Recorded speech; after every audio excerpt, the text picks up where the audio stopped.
So is 2013 shaping up to be another record-breaking year overseas? We have more in this week's Market Watch.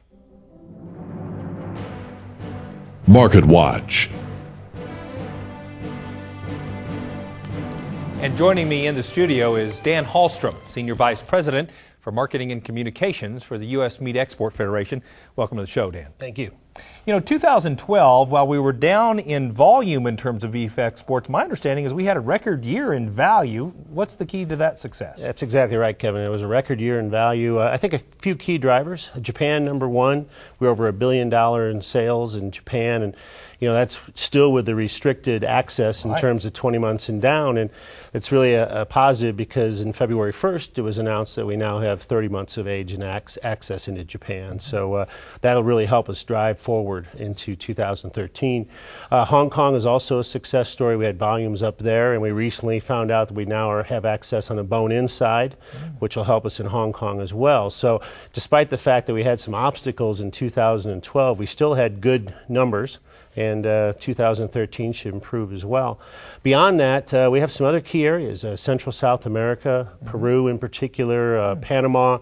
They've been doing very well. Our numbers are way up. Middle East continues to be a stronghold, led by Egypt, but the United Arab Emirates, Qatar, Jordan, some of these other places are also showing good growth. So Mexico is still our largest market. We are down a little bit there as well. We're seeing a little bit of price resistance, but still a very, very key market. So I think if you add it all up, all things considered, especially with production down a little bit, I think our numbers held in there very well for 2012. That sounds like great news. So translate that to a producer level. What does it mean to individual producers?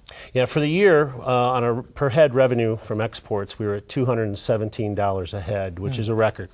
But the exciting thing is that in the month of December, we had an all-time monthly record of almost $250 a head. Wow.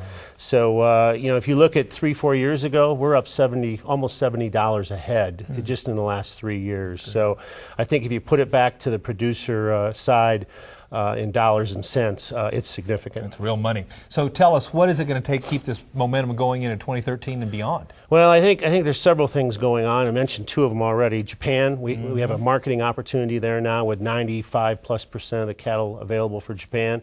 We're all over that as an industry, and we'll capitalize on that. Hong Kong, as I mentioned, is another one.